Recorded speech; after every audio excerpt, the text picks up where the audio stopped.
vou falar um pouquinho sobre a utilidade dos bens materiais, não é?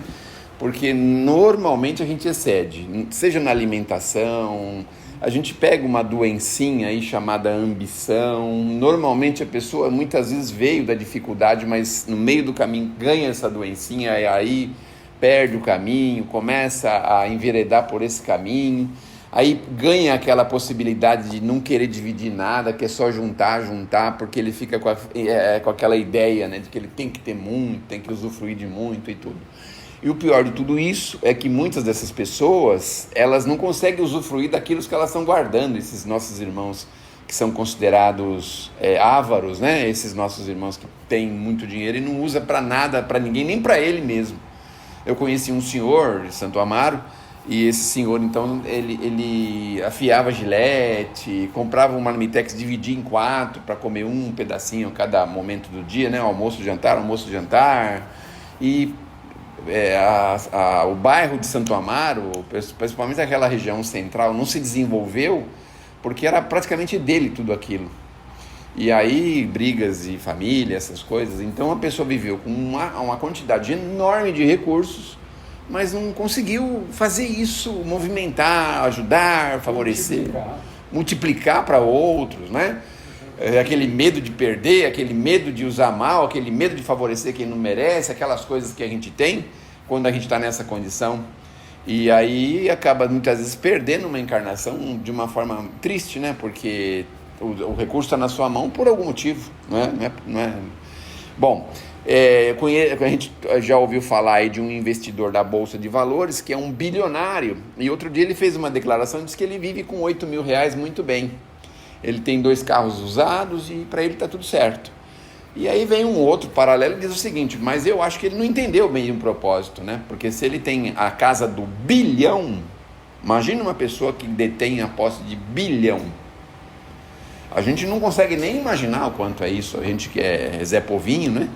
A gente não consegue nem imaginar quanto que isso é de recurso. Mas você não precisa usar todo o seu dinheiro, usa uma parte dele. Agora você vive com 8 mil, pensa bem, uma pessoa de classe média baixa vive com 8 mil. Média baixa, não é? Então ele se projeta nessa condição para dizer que ele economiza, que ele tem 1 bilhão, tem bilhões investidos. Então, não sei também, eu acho que aí deve ter alguma coisa no meio desse caminho que precisaria ser acertado, ser corrigido, não é?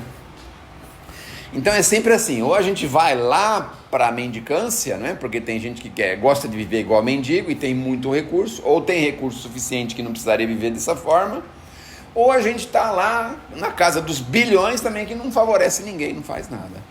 Eu acho que a leitura para nós é a seguinte: nós temos que tomar esse cuidado para poder saber usar os recursos que estão ao nosso dispor. E nós, cristãos, espíritas cristãos que nós somos, nós precisamos ficar muito atento, porque a gente joga constantemente oportunidades para fora, joga fora e perde oportunidades. Não vou citar nomes, não gostaria que isso fosse uma coisa polêmica, mas é assim, o nosso grupo depende de recursos, porque nós trabalhamos gratuitamente. Já passaram pessoas pelo grupo que deixaram verdadeiras fortunas para herdeiro e trabalharam no grupo, conviveram no grupo, viveram, conheceram o grupo e simplesmente não se lembraram do grupo em momento algum. Então, eu acho que aí tem algum problema também. Eu também acho que tem. Infelizmente, eu acho que tem esse problema. Desapego dos bens terrenos. Veja, nem seria tão desapego, porque se a pessoa vai deixar depois de morto, dizer assim, bom, meu filho pode ficar com metade do que eu tenho. Já seria uma grande coisa, não é mesmo? Agora, a gente tem que falar isso também olhando no espelho. Porque, e nós estamos fazendo o quê? Não é? Que tipo de possibilidade a gente está oferecendo para o grupo? Ofereço tempo, dinheiro, todos os recursos, carro, tudo que pode. Tem gente que está fazendo isso.